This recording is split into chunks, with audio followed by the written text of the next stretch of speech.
The class before, interview. I'm from Garrison. Yeah, but he's not English. It's me, Milton.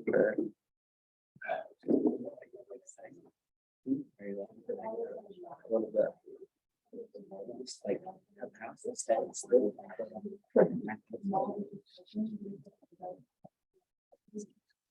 I'm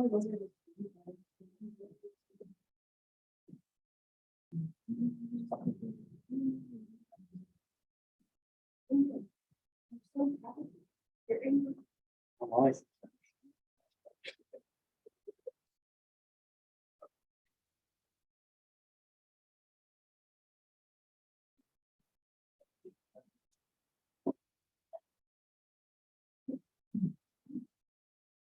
I just didn't want to run it together. You're already going.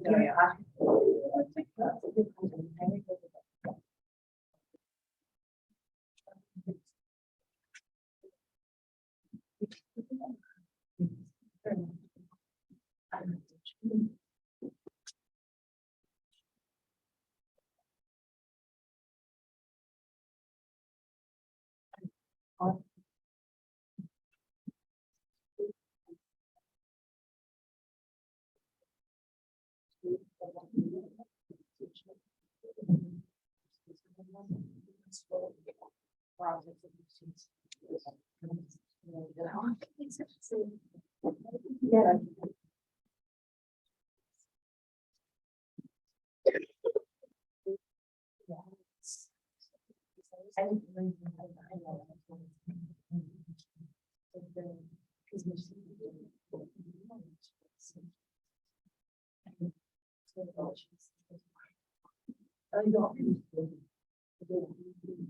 Just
All right, good morning, welcome, welcome. I was gonna post a course title that was completely wrong as a belated April Fool's joke, but getting the snow and weather that we've had is probably enough of a prank in itself for you, and I didn't want to make things worse. So welcome, glad to have you all here. If you're here for communication theory with Dr. Benjamin Mann, you're in the right place. See a lot of familiar and new faces, so if you are taking a class with me again, glad to have you back. If this is your first time, I'm looking forward to getting to know all of you a little bit better over the course of the term. I'm the chair of Communication Studies program here at EOU, and an assistant professor of communication. I teach a lot of different communication courses.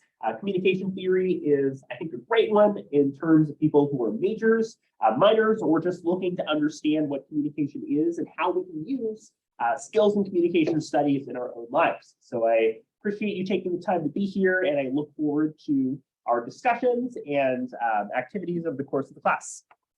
So what I'd like us to do to start things out for today is I would like you to find a group of about 3 to 5 people, preferably people that you do not really know in this class. Take some time to introduce yourselves, share your names, and what I would like each group to do is to come up with as many examples of theories as you can. Those don't need to be necessarily communication theories, just what is a theory, or what is an example of a theory that your group can think of, right? And I'll ask each group to come up with as many examples as they can, and we'll talk about them together as a class in just a little bit. One example might be Einstein's theory of relativity. So take some time to break, look around the room, find a group of people you might like to work with, introduce yourselves, have one person who might share the examples a little bit later with the class, or write them down. And we will return as a larger group in just a minute.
It suggests that everything in these schools will be part of the program simulation as well, like part of the schooling and the circular. It's very often.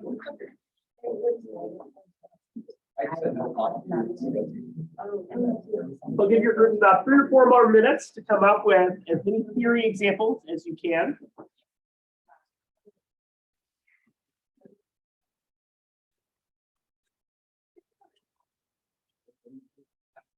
Very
Take another minute to wrap up.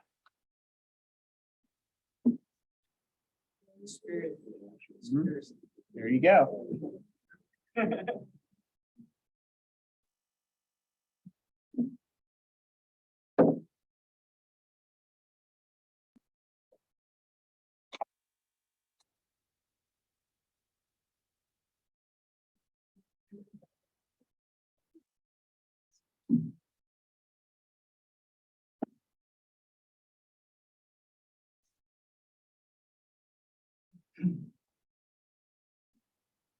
Okay. Looks like most people are about wrapped up. So what I would like us to do is we will go to each of the groups. We'll start by having each member of the group introduce themselves. And then once everybody in the group has introduced themselves, we'll have the group share the list of theories that they came up with, right? So as we go around, I'll ask that each of you in your groups share your preferred name, something that you might have been up to over spring break. What's your major? What are you thinking about as a major? So let's go ahead and start over here. My name's Kyle. Over spring break, I was actually just moving here. Oh. Major on communication. All right. My name is Angel. I didn't do much over spring break, just kind of relaxed. And I'm a communications engineer. My name is Austin. I hung out with my family a lot over break, and I'm undeclared as a major, but I'm leaning towards psychology. I'm Cole, and I got sick over spring break, and then I'm a major in health. Awesome. All right. So thank you all for your introductions. So what is the list of theories that you all came up with? We started with Big Bang. Okay. So we're talking show or scientific theory or both? Okay. Actually have the flat Earth theory, Okay. evolution. Okay. Whatever you say with Einstein's one. Okay. It's a freebie, but I'll take it. Yeah, the pyramids. So theories related to pyramids. The pyramids were- Yeah. And then lastly, I had Bermuda Triangle. Okay. Okay, so we've got a few different categories here, right? Big Bang Theory, of course, being a theory related to the creation of the world, also being, in my opinion, a pretty cringy show, but your mileage may vary. If you like it, that's great. Flat Earth, evolution, right? These are examples of theories related to, the creation of the world, the existence of the world, the structure of the world. As they once said in the tweet, flat earthers have members all around the globe. Oops. So we've got some examples here. Relativity, again, being a theory related to motion, how we experience sights, sounds, and information across distances. I'm not a science person, so that's not my thing. Theories related to pyramids, the Bermuda Triangle, right? Getting into a lot of interesting theories about the creation and existence of material, perhaps getting into like conspiracy theory territory if we're talking about like crop circles and things like that, right? But a lot of interesting theories related to phenomena, how things were created, how things exist, which are important starting points too. So let's go ahead and move to the next group back here. So let's start with introductions on the side.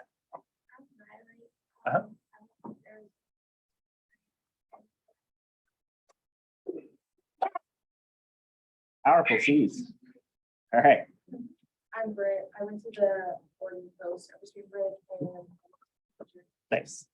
I'm going to be I went to the Spring Break and my major is communications. Whereabouts on the coast, Britt?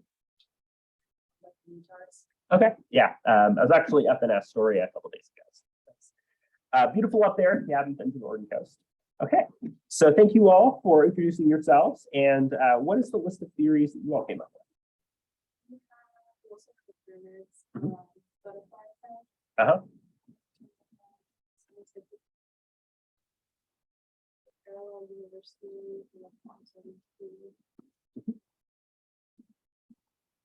Yeah, right. So if you ever read the short story, The Sound of Thunder, right? Butterfly effect being the idea that there's like just a tiny little thing like the flap of a butterfly that causes a cascade ripple effect that drastically changes the course of history, right? The premise of the short story is that a hunter gets to go to the prehistoric era to defeat the dinosaurs, right, and hunt them, but steps on a butterfly in the process, goes back to the present, and things are completely different. So, interesting examples here of theories that relate to science, theories that relate to psychology and human experience.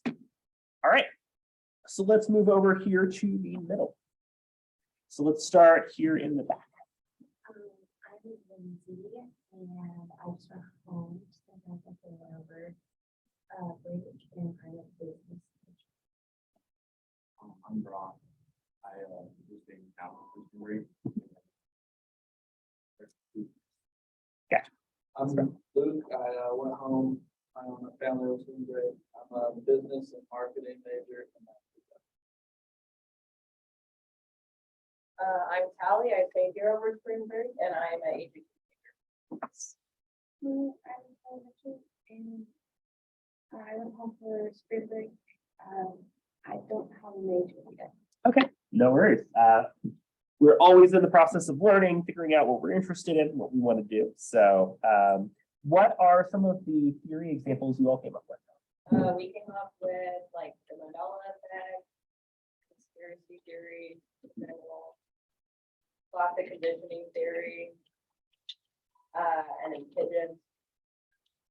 Pigeons? Oh. Theory of how they're Oh yeah, birds aren't real. And then we also said the Pythagorean theory and then Darwinism.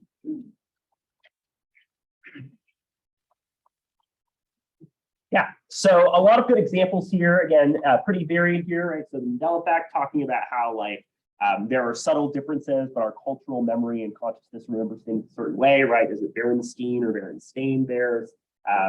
This comes from, right, a belief that a lot of people had that Nelson Mandela died in prison, which is not, right? So our public consciousness about things, talking about like psychology, classical conditioning, right? The idea of you ring a bell and give a dog a treat, and what happens? You ring the bell, the dog expects a treat, we associate those things. So, you know, some interesting examples here, Darwinism, right? We might think about this in the context of evolution. We also hear the idea oftentimes of social Darwinism, survival of the fittest, people kind of making it in the world based on fitting the traits that are required of the world in that moment. So a lot of good variation here and some examples of theories. And then let's hear from the front corner up on this side.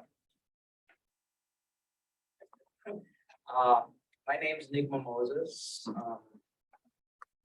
Over spring break, I spent a little time over at Portland, and the rest I'm just here. I am a communications major. I'm not sure what I'm interested in particular. And oh, No worries. All right, this will be in a second. My name's Grace. I just worked over spring break, and then my name is Collins. My name is Jenny Silla. For spring break, I stayed with my family at JBL and I major in business. Awesome. Okay. So we have Gemily and Grace. And then all of the days that we said were up there, except for the one that came with me, basically just everything was these parts. Okay. Right, so simulation theory, right? Like we've seen the Matrix, right? We are actually in a vat. This isn't the real world. There's like this thing where sometimes people are like, well, what can we do to break the Matrix? And there's this reading of history of people doing like what the world is not designed to do, like a repetitive task that's supposed to break the simulation. It's a lot of fun things related to that as well. One of my favorite rabbit holes related to that, if people have ever heard of the basilisk, right? It's the idea that there's in the future going to be an evil supercomputer, but it's going to punish people that in the present didn't help to create it. So a lot of weird, interesting theories in that world that we can explore as well. And why don't we hear from the group back here in the corner? I'm Joey. I visited my girlfriend's family for spring break. I'm moving to Washington, and my major is computer science. Okay. My name is Fatima. I live here with my word, with the family, double majoring in nursing and so my name is Lily. This spring break, I got to go home with my family. I majored in sociology. My name is Aurelio, from the lodge, regular spring break, out here, my major is sociology. Awesome. All right, and do you all have any additions to this list so far? Yeah. We have the bystander bias theory, and the last Thursday theory. I'm actually not familiar with the last Thursday theory. What's that one about? It's basically everything you've ever learned last Thursday. All right. Cool. My memory is probably going to think this was the Thursday class then. Nice. So that's very cool. Some of these are really interesting as well, right? Bystander effect. The larger in a group that you are, the more likely you are to assume someone else in the group is going to do something. Like if somebody's collapsed and you need to call 911, you probably think somebody else will do it, so people are less likely to do it in that situation. Those of you who have been in a communication course before or taken a course with me, do you have any ideas about communication-related theories that come to mind? Point of spring break is to take your mind off it. So if you have not been thinking about those at all, you are very much a normal person. So, a couple that I might add that we might be talking about over the course of this class: uncertainty reduction theory. Right. We'll talk about a bit about this one a little bit more. Social exchange theory. Groupthink is another example. So these will be some of the theories that we'll be looking at in the class. But I wanted to have you all take the opportunity to look at these theories to suggest that there's a really broad range of what we define as a theory, right? A lot of these are very much about how things happen, right? So how were the pyramids created? How was the universe created? A lot of these are about social and human relationships. Why do we behave in a certain way? How do we remember things in a particular way, right? But I think that the through line, as you're looking through all of these, is to think these are very broad, right? And I think one of the big goals for this class is to understand how the broadness of different theories in communication is a double-edged sword, right? Theories are broad in that they help us to understand the world. I like to think about a theory, right, as a pair of glasses that you wear, right? I wear glasses with a blue light filter, so the color looks a little bit distorted for me. If you wear sunglasses outside on a bright sunny day, right, the colors are going to look different too. So it allows things to be clearer, be drawn into focus. It also makes certain things not as visible, blurrier, harder to detect, harder to see. So theory are glasses that you wear. They're ways of looking at and understanding the world or understanding a broader concept or idea.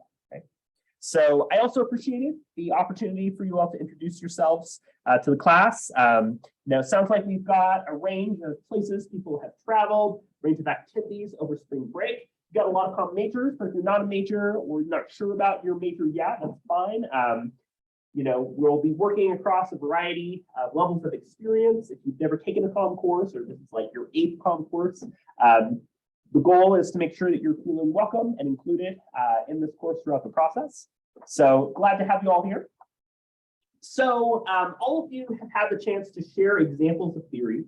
And what we might be asking, like you've taken a class like communication theory, or your advisor told you you should take this class, and you're thinking, well, what's the point, right? Why should I care about a class called communication theory? Why is communication important? And why would a class like communication theory matter in my own life? One of the big critiques of academia for secondary education, right, is this idea of the ivory tower. How many people have heard that phrase before? Ivory tower, right? So almost what's the point, right? The idea here is that the ivory tower is just this like disconnected from reality, detached world that academia and academics oftentimes find themselves in, right? Where oftentimes folks in academia are criticized for not engaging with the real world, not relating to the real world, for developing ideas and thoughts that are just detached, right? You're sitting in an armchair, you're like, think back to the Greeks, right? You're like Aristotle, who's like in the bath and coming up with an entire book about how the universe works, right? So there's a bit of arrogance that comes with that, of feeling detached, disconnected from the world. And that can be a way we can think about theory, right, as being detached. But that's not what theory should do or what I hope that we gain from theory. Instead, I want us to think about theory as tools for living. The phrase my master's advisor said and stuck with me ever since, right? Theory are tools for living. You think about it, right? You pull out a hammer if you need to nail something. The same way, you pull out a theory if you need to understand and explore a concept a little bit more. How do people use communication in order to reduce uncertainty, awkwardness, and create comfort with one another? Well, uncertainty reduction theory is a great way to explore that. How do groups and organizations experience a variety of problems and issues of executing tasks and lead to disasters and problems that could literally cost lives? Well, groupthink is there to help you to do that, right? So think about the theories that you gain in this class as a toolbox that you can pull out and use in your professional goals, in your personal relationships, and becoming a better communicator, whatever that looks like, right? So rather than theories just being these detached things that you memorize, learn last Thursday, and then just like go out the other side by the time the term is over, I hope that these, to at least some extent, stick with you as things that we will develop over the course of the class to help you. So theories help us with a lot of different things, right? They help us with employment and plans. Theories help us explain human behavior, help explain how organizations and groups behave and communicate effectively with one another. Those are good skills that we can develop.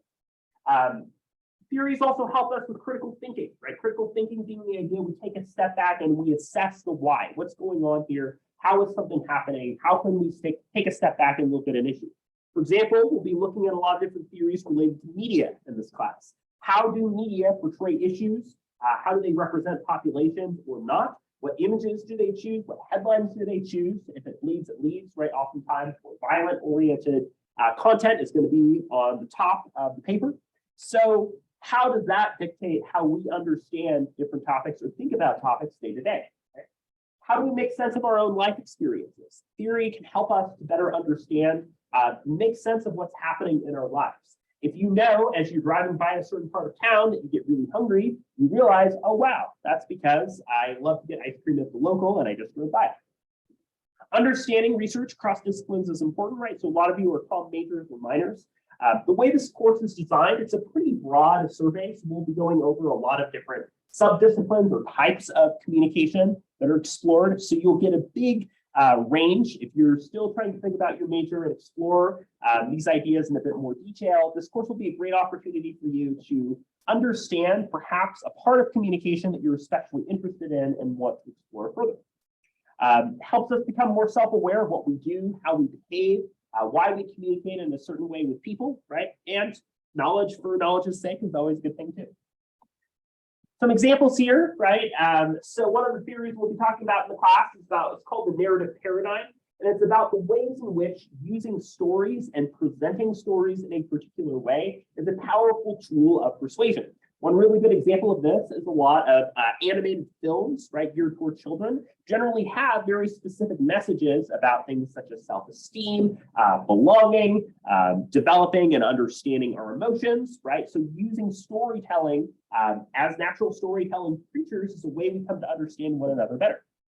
I mentioned groupthink, right? This was the Challenger disaster in which a variety of astronauts were killed in the 1980s because a rocket that was set to launch was rushed ahead of schedule. People had their reservations with the rocket, weren't sure that it was ready to go. What happened? Their thoughts and reservations were censored. People died. NASA was held back for years and years and still feels the impact to this day, right? So group communication can be drastically impacted by our knowledge of groupthink and ways to prevent it.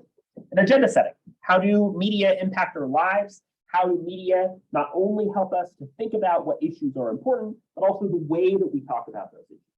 There's a lot of scientists in political communication, political philosophy, who talk about how the phrasing of certain issues is essentially designed to portray a side in a more favorable light, right? We talk about ideas, regardless of where you stand on things like abortion, right? Pro-life versus pro-choice. How was that language chosen? Why do we use that language to talk about those topics?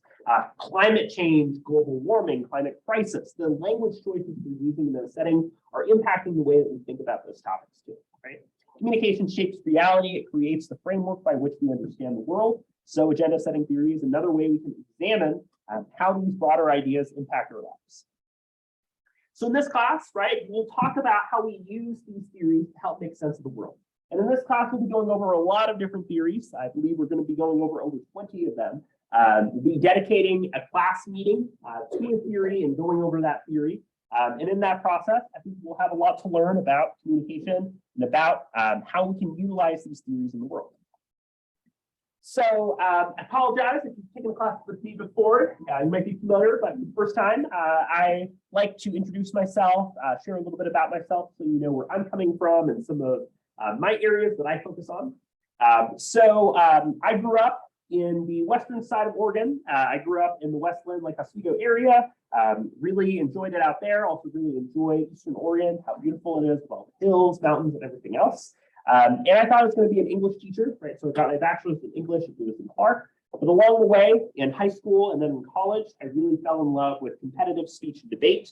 I did it as an extracurricular for job applications, but then I really started to enjoy it, get really invested in it. I competed on a scholarship nationally in college, and really came to love the experience of finding an issue or topic that you're passionate about and having a platform to really advocate on behalf of that issue that you see is really important. So that was an area that I wanted to continue exploring. So I coached speech and debate, got a master's in communication at the University of the Pacific in Northern California. And then from 2016 through 2020, I moved to Salt Lake City, where I got my PhD in communication from the University of Utah. My research, including my dissertation, focused on how both neurodivergent and LGBTQ folks experience challenges in advocating for their healthcare and strategies they can use to advocate on behalf of their health needs. And so that's an area that I focus on a lot. And then this is my second year here at EOU. I love being back here in my home state and getting to know LeGrand better. So as mentioned, right, one of my areas of focus is communication about health. I teach a course online this term called Communicating Health and Science. We can think of those topics more. If you're an exercise science or health and human performance major, you might be interested. I do a lot of work in rhetoric, critical cultural studies. How do we use persuasion and influence to convey meaning to each other? And my big focus is on disability and digital activism. How do folks with disabilities use outlets such as TikTok, Twitter, and so forth to communicate and advocate on a variety of different issues? So as the University of Utah debate team that I coached, who won a national championship in 2016, had a lot of fond memories. And here at EOU, we're actually in the process of getting things started to have debate at EOU as well. So if you're interested in that, the person to talk to is Professor Jim Benton over in English Writing, who is getting things started. In terms of hobbies and activities, things that I like to do, I love to go out and hike with my dog who just turned 4. This is Sylvie. Sylvie likes to take like massive sticks and logs and just drag them for miles and miles and block the hiking trail so people can't pass by because she's got this massive stick in the middle of the trail. So he and I are best buds. We love to do that. I also like to do independent video game design. I'm like working on a tactical strategy RPG just as a side hobby. I also love playing video games. So I love getting like really, really into a game and playing it for a few weeks. My current game that I'm super into that I just missed the boat on and I'm now catching up on is Hades. So I've been doing a lot of runs of that game, having a lot of fun with that. And I also really love live music. Over spring break, I went to go see Pinback in Portland. I love, listening to a lot of different types of music, indie pop, hip hop, that type of music is really my jam. So HQ is here in LeGrand. They do live music and shows too. It's a lot of fun. So it's a little bit about like what I like to do. I'm not just a person who exists in an office and comes and goes from there. I want to make sure that I get you out at least a few minutes before 11:50 because Constitution says I can't do cruel and unusual punishment, and holding you all the way up to time on the first day of class is definitely cruel and unusual. So the syllabus for this course is available for you to access on the front page of Canvas. Think about it as the instruction manual for the course. I want to make sure to go over some things, but I do encourage you to take a look at it on your own. Some material from the syllabus will be on the week 1 quiz, so I do recommend that you take some time to look through that so that you know what to expect. So in addition to that, I have the full schedule for the course that's available for you to access on the front page of Canvas, right? So as you're going through, you'll see what topic we'll cover from the day. You'll also see what's due, whether it is completing a reading. Each week, there'll be a quiz for you to complete, and then there'll be some other assignments that come up here as well, such as a theory of reflection and the application papers that we'll be talking about a little bit later. So let me go ahead and go through some major highlights. I'm not going to go through every single thing in the syllabus, but I do want to highlight some of the big things. So this course is Monday, Wednesday, Friday from 11 to 11:50. If you ever need to get a hold of me, the best way to do so is through email. My EOU email address is right here. You can also use Canvas notifications. I will respond to emails within 48 hours on business days. Typically sooner. I try to get back to emails as soon as I'm able. I do have an office phone, which is like an old landline phone that's upstairs in my office that EOD gave to me. So do not text that phone. It doesn't have text, and I don't text students. But you can leave a voicemail if you really want to, and it gets forwarded to my email address. But email is generally the best way to go. I'll try to pick up a call if I'm in my office during that time, but go for email if you can. My office is just upstairs, so if you go upstairs and then just down the hall, I'm up at Ackerman 204C. I have office hours, so I will be in my office during office hours. In addition to that, if you are not on campus for any reason, I am simultaneously in the office on campus and in a Zoom office during that time too. So if you want to go upstairs and see me face to face, or if you would prefer to click on that link for my Zoom office, you can do either of those, whichever you prefer. And I will be there, be available to answer questions. You might just send a quick email or ping if you are joining the Zoom office, just so that I get the audio working and know that you're there. So that's that. There is a textbook for this course. I like to do what I can to make things as affordable as possible for students, and also make sure that there is an ebook option, because I know, having lived out here in LeGrand for a couple of years, right, things take a while to ship, especially when the I-84 gets closed and it gets really difficult for things to arrive in a timely way. So there is a textbook, but first of all, the textbook is not required until the second week of the term. And to help you as you're working through the material for the first week of the class, I've gone ahead and included a PDF of the first 3 chapters so that you can immediately work through those readings without needing to purchase the book ahead of time if you're waiting on a paycheck or you're waiting on a physical copy to arrive. The bookstore has also told me that they have received copies, so you should be able to get copies from EOU Bookstore. The other easy way that you can access the textbook for this course is to do an Amazon ebook rental. So I included the link here on the first announcements for the course. You can do a rent through the entirety of the term for $33. So hopefully that is not too much of an impact on your budget. But if you are running into issues with accessing the book, please let me know. Again, you're welcome to use the PDF, and I encourage you during the first week to find a preferred way to get the book, whether it's from the bookstore on campus, whether it's getting an ebook, or whether it is ordering a physical copy for yourself. You should not be having to pay much more than this for the book. So I encourage you to do what you can to pick the option that works the best for you. And so, as mentioned, right, I'm in the office during that office hour time. This is a face-to-face course, so we'll be meeting in LeGrand Monday, Wednesday, Friday. I recognize a number of you are athletes or are traveling for various events, extracurriculars, or other activities. So you have excused absence for traveling for those reasons. Everybody gets up to 3 unexcused absences. So beyond those 3, I'll ask that you complete a makeup assignment on Canvas for each of those days that you've missed. One thing that I do for this course to try to make things as easy as possible for you to catch up is you'll notice right before each class, I post the slides for that class meeting. I do that for a couple of reasons. First of all, I know if you're sitting in the back row, it can sometimes be hard to see things. It can help with screen reader accessibility too, to use a screen reader.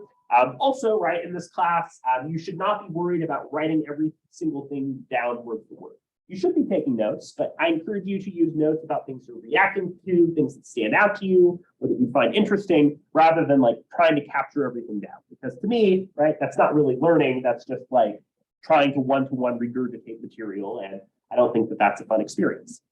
I also record each class meeting, and then right after the class meeting, I post the recording. So it takes a little bit to upload. So I typically, by the time we get to the next class, the previous class should be up. And the video is just a chance, if you missed the class or there's something you wanted to review, for you to access that material. It's a great way if you're falling behind and you need to catch up, for you to be able to access that material too. So those resources are available. And as mentioned today, right, if you ever find yourself unable to safely come to campus, maybe you're sick or under quarantine, maybe you are stuck due to weather or an accident, right? Send me an email and I will send you a temporary Zoom link so that you can join remotely for that day. This is a face-to-face course, but I do give you an option to join remotely if there's an emergency issue that comes up for that. So those are some basics about the course structure and organization related to 295.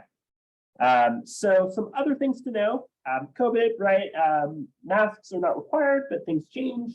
We'll just continue to follow the state guidelines, to be respectful of whatever policies or personal decisions folks make.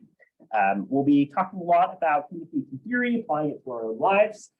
If you are in need of accommodations, right? I'm not that kind of doctor. I can't issue you an accommodation, but I encourage you to reach out to DSO or reach out to Student Affairs if you have a personal issue or problem that comes up, such as an issue impacting a family member or a person close to you. They can help you to work through that process and get that information out so that you're not sharing confidential information with me that you don't feel comfortable sharing. We'll be talking about a variety of different topics, right? I encourage disagreement. There are going to be theories in this class that you disagree with, and that's great. Theories are not gospel in this course, right? They are always developing, they're changing. We find things that we like in theories, we find things that evolve and change. So think about it as an opportunity for us to learn and think about why it is that we resonate or not with a particular theory. I support the diversity of experiences, perspectives, and backgrounds that all of you are coming from. Encourage a respectful environment in which we are accepting and understanding and recognize that we're always learning, right? We don't always get it right, but we can always fall forward and learn how to be better to one another. So continue to check your email. I'll use Canvas if I ever need to cancel class or there's an issue that comes up related to the course. The Title IX information there is here if you need it to prevent discrimination. I would much rather have a late assignment or have you reach out to me to let me know that you're struggling and then to plagiarize, right, or turn in an assignment that is not your own work. Please let me know if you're falling behind in the course or in need of additional help. If you're choosing to break up with me, here's some information about dropping. I understand schedules and all that change over the first couple of weeks. I will take it personally, really. So there's that information about accessing my office and all of that. If you've got concerns, there's that information there too. You can use devices, cell phones, laptops, all of that. Just don't let it become a distraction to other students. We're only here for 50 minutes, right? So I encourage you to respect each other's time, especially if you are hearing other folks in the class present, right? So, we are plugged in, but do try to find an opportunity to engage and listen to one another in class. So the analogy that I like to use is if there's a fire, right, you see, oh no, the carpet in your dorm is on fire. What do? You get a fire extinguisher, you put it out, you get a bucket of water, you call the fire department, right? You don't let it burn down the whole dorm and say, help, there was a fire. The same way, if you're falling behind in the course, if you're feeling overwhelmed, if you're struggling, let me know, and I'm happy to work with you to develop a plan. I'm happy to issue an extension in advance if you reach out to me and know you have like a difficult week that corresponds to a due date. Unexcused assignments are -5% for each day it's late, right? I'm the type of person where I want everybody to get an A. I want everybody to do really well. I know that that's not going to happen, but I want to be available to help you if you're falling behind and are in need of additional support. Grading is pretty standard. If you are actively participating, you're asking questions, you're plugged in, right? You're doing class activities, you're really engaging. If you are on the bubble of a higher grade, like less than half a percentage point, then I will bump you up to the higher grade. As we get into assignments, I'll also be posting the rubrics and expectations so you know exactly what to look for.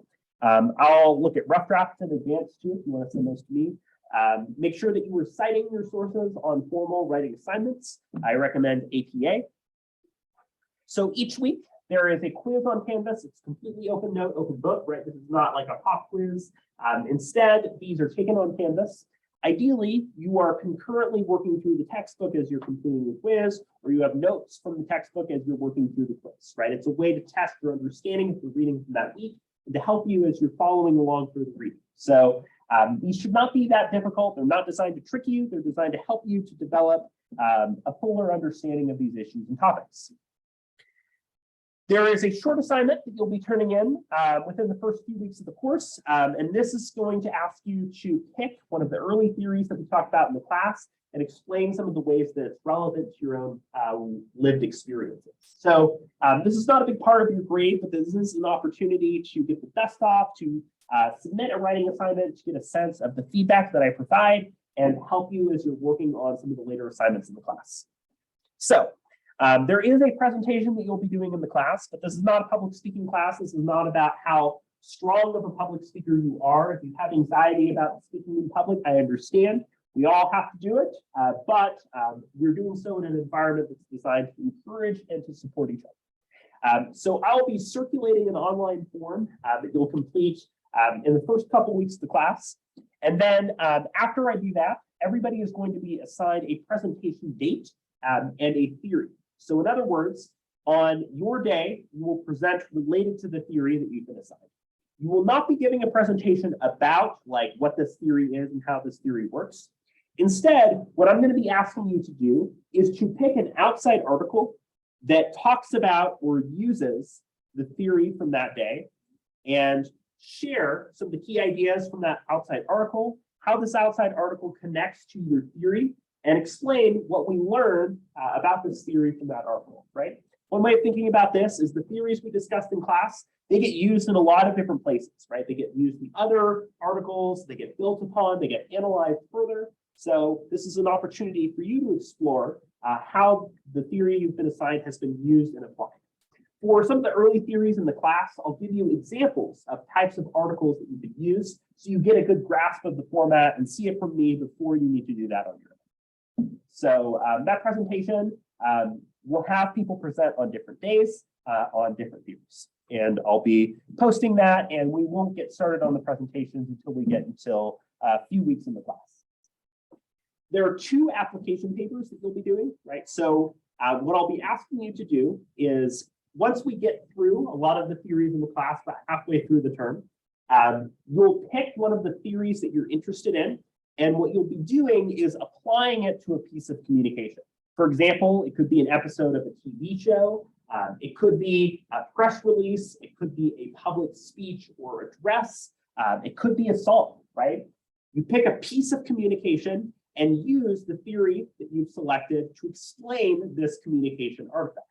For instance, you might choose to use uncertainty reduction theory to explain how 2 characters in the TV show Friends become more comfortable and acquainted with one another, right? And you're applying and explaining how this theory makes sense of the interaction between these characters, right? So that's the application paper. It's helping us to see you use that theory in action. You'll do another one that is related to some of the later theories, right? So you'll pick the first half of the theories in the class for this one. You'll pick from the second half of theories for this one. And then at the end of the term, instead of doing like a big cumulative final or a big original piece, right? What I'll be asking you to do is pick one of the 2 application papers and do a revised expansion of it that you'll be turning in at the end of the term. So you'll have feedback from me, you'll have a sense of things that you can work on. And so you are adding to and expanding upon that work in final one, right? I know I wrote a lot of bad essays when I was an undergrad. You know, I would like stay up until like 3 a.m. with like monsters and just wonder that my heart was still working, right? And it was kind of like a garbage drop off, right? Where you drop off the paper, you know it's a mess, you know it's bad, and you never touch it again. And I don't want you to feel that way, right? I want us to take time to really have a paper that you feel a lot better about, that you can use like as a work sample if you're applying to a job or a position that's relevant. It really forces us to build those skills. And then attendance and participation, you know, as we've talked about, there'll be extra credit that'll be offered toward the end of the term as well that you can do. And just the basic information about this course filling the social science credit. So that covers the information that I wanted to convey the syllabus. Does anybody have any questions? Great. So thank you for coming here. I made good on my promise. We're getting at about 3 or 4 minutes early. Next class, we'll look at the specifics of theory in a little bit more detail. I would encourage you to perhaps read the first chapter from the text with the PDF available. Remember, the week 1 quiz is due on Sunday. I also encourage you to find a preferred way to access the book. Have a great rest of your first week. Enjoy what is hopefully improving weather. And I will see you all again for class on Wednesday.